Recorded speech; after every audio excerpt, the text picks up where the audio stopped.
It was halfway buried. It's about this thick. It's about halfway buried. I pulled it up, unzipped it. I couldn't really see, and I opened it up. This is Philip Donaldson. He is a man who walks his dog. Every evening, same route, same park, same mound of dirt. For a week, his dog stopped at that mound and refused to move on. Tonight, he finally looked.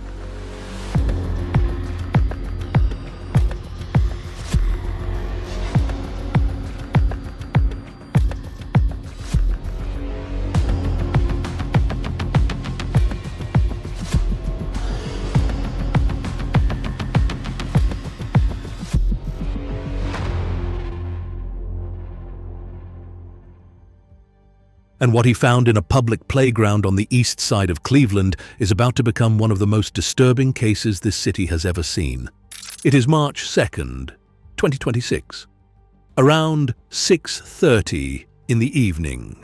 Saranac Playground, East 162nd Street and Midland Avenue, Collinwood Neighborhood, Cleveland, Ohio.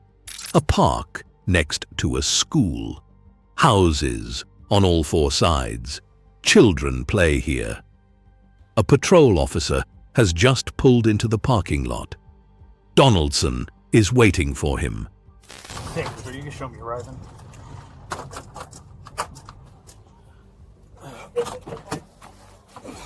How you doing, sir? I'm a little shaken up right now. Understood. If you go, you can see the case from back here. It's all the way straight to the back. Close to that sign? Yeah, see the little black straight ahead in front of me? Okay. Straight, it's yeah. a suitcase? It's a suitcase. I've been walking past it for about a week now because I take my dog. I stay right here. I take my dog. I usually walk her through there and then come around here. Okay. And for the last week, she's been stopped. It was like a mound of dirt. She's been stopped and sniffing like a little too long. Okay. And today I was like, well, I'm going to take it. I hope it's not what I'm... Right. And it was halfway buried. It's about this thick. It's about halfway buried. I pulled it up, unzipped it. I couldn't really see, and I opened it up and hid. Buried under the dirt it was? Yeah, halfway. Okay. You can see a little part of it sticking out. And you said you noticed it for about a week already? Yeah, it's been sitting over there. It's like somebody buried it or tried to bury it. And like I said, I walked my dog over there, and she keeps stopping and she sniff a little too long. Right. You know, she sniffs stuff like that. And I'm like, I don't know what that is. Right. I'm not going to with it. And today I was just like, let me see what that really is. Okay. It's back there. All right, I pulled it up so it's kind of standing up and it stinks like hell. The officer gets Donaldson's name. He tells him he's going to go check it out. He thanks him. He drives his cruiser around to the other side of the park. What was your name, sir? Philip. Philip? Okay. I'm going to check it out. I'll be with you. Thank you.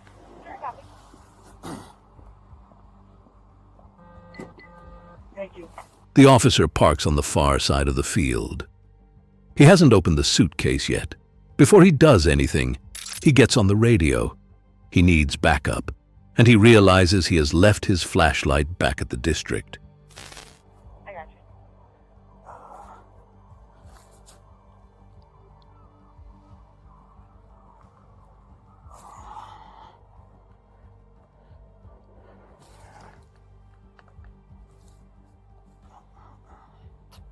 Hey, are you still inside the district?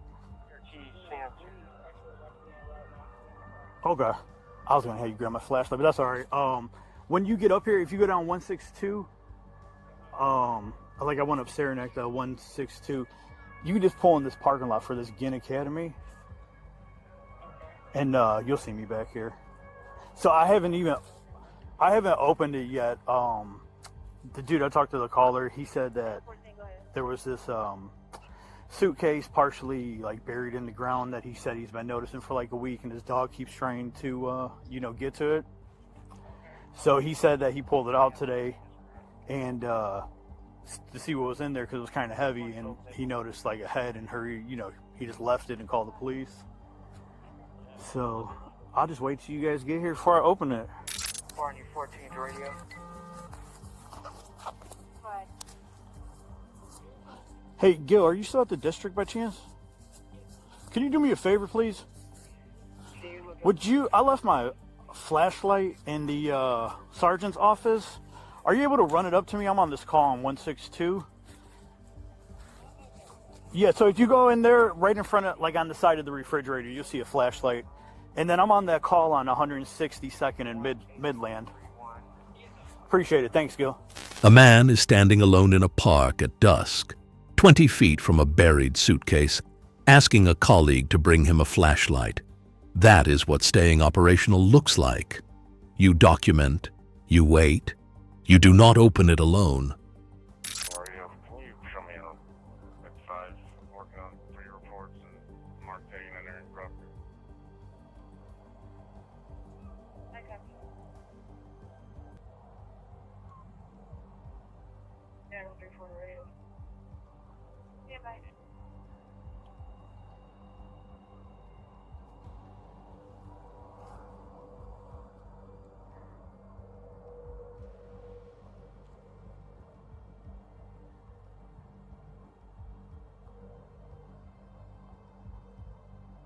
Go ahead. Can you put me over Sam 3 on this call? I copy 1834. Radio to Barney 14. His listed address is going to be in Euclid. They did have a possible callback. It's from last September. It's 216-463-2233. Backup arrives. The two officers walk back to the suitcase together. We're going to have to look and see.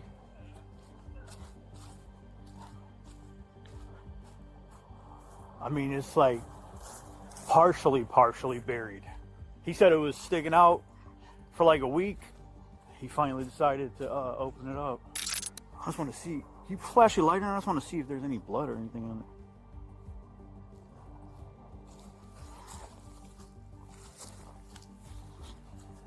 No? Nothing visible on the outside. They open it. Yeah. You on?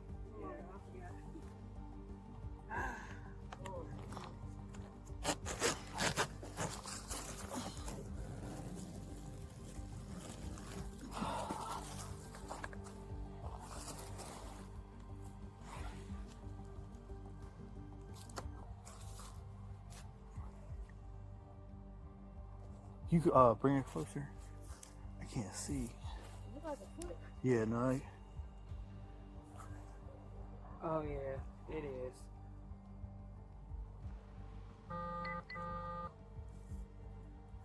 It look like a kid. Yeah.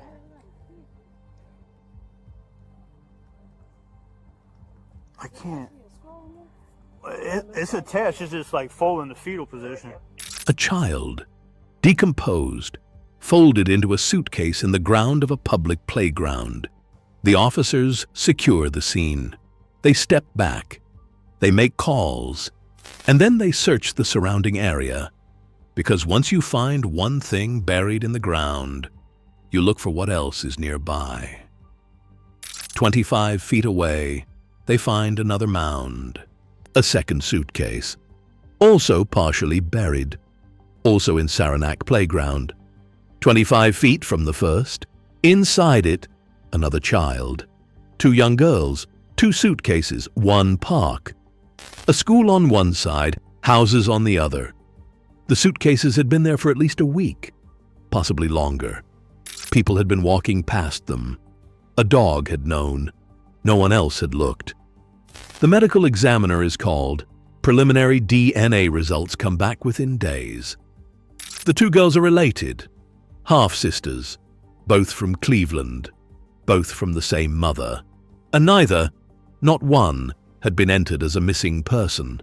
Aliyah Henderson, 28 years old, arrested March 4th, 2026, charged with 2 counts of aggravated murder. Her home, according to neighbors, was close to Saranac playground, possibly directly across the street. When investigators executed the search warrant at her address, they found a 3rd child inside, a 6-year-old girl, alive, in good health. She was placed immediately into the custody of the Department of Children and Family Services. This evening, our homicide unit conducted a search warrant here in this area of East 162nd and Midland.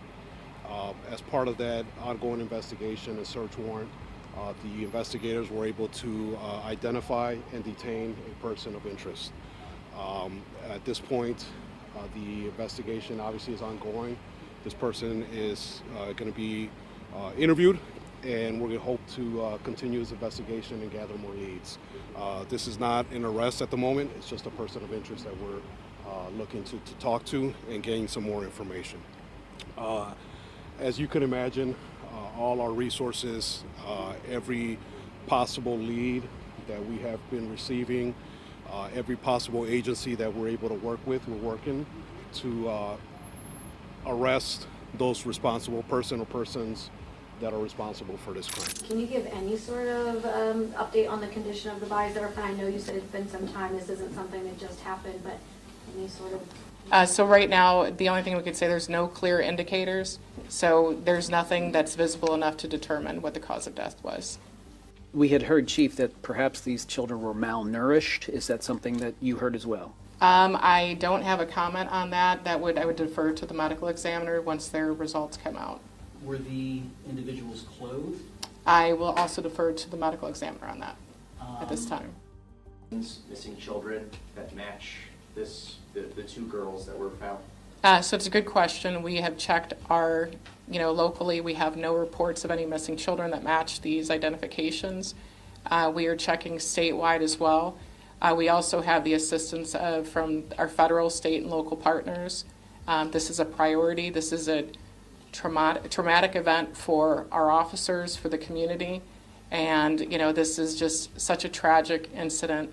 But we are trying to develop any leads we can. That's why we're also asking for the community's help. No missing persons report for either girl. They were between 8 and 10 years old enough for school, old enough for teachers and friends, and the kind of daily presence that leaves a mark when it disappears. And yet, nothing. No alert, no report, no call to police asking where they were. The Suitcases had been in that playground for at least a week. The dog had been stopping at the same spot every single evening. And in all that time, no one had called in for those two girls. That is the question this city is now asking. And so far, it does not have an answer. The girls were identified by the Cuyahoga County Medical Examiner's Office as Amor Wilson, 10 years old, and Mila Chatman, 8 years old, half-sisters, both daughters of Aliyah Henderson. On March 20th, 2026, a grand jury indicted Henderson on charges of aggravated murder, kidnapping, endangering children, and offenses against a human corpse. She pleaded not guilty. Her bond stands at $2 million. No trial date has been set. Mila's father, DeShaun Chatman, stood at the memorial at Saranac Playground and said, "I just feel useless. I couldn't save my daughter." He had been trying to get custody of Mila for 5 years. He had called DCFS. He had filed paperwork. He was told the children had a home and a bed, and that was sufficient. Amor and Mila were buried on March 25th, 2026. Their favorite colors were purple and pink. The community dressed in purple and pink. Hundreds came. Commit to, from this point forward, is being the voice for these angels and making sure that justice is done. Thinks that the devil is not among us, they're mistaken. Amen. Okay? They're mistaken. The devil is among us. There are issues raised even from neighbors. Listen, take the precautions that are necessary. The same thing that happened to my baby. You want her death penalty? Dead. I don't care if it's death penalty. I don't care if she hang herself. I want her dead. Out of here. People are going to say that sounds awfully harsh. You killed 2 kids because you couldn't control your emotions as a grown woman. I don't care how harsh you say it is. There are 2 fathers who will spend the rest of their lives knowing exactly what the systems that were supposed to help them told them. We got to do better as a village, take care of these kids, because as fathers, we really don't got no hope. We gotta get these laws changed. We gotta get these babies safe. I'm not sure how you extinguish two beautiful flames after you nurtured and fostered their growth in your own womb. And I'm not sure I'll ever know, but... And what those systems failed to do. And there is a dog who stopped at a mound of dirt every evening for a week and kept stopping until the night her owner finally decided to look.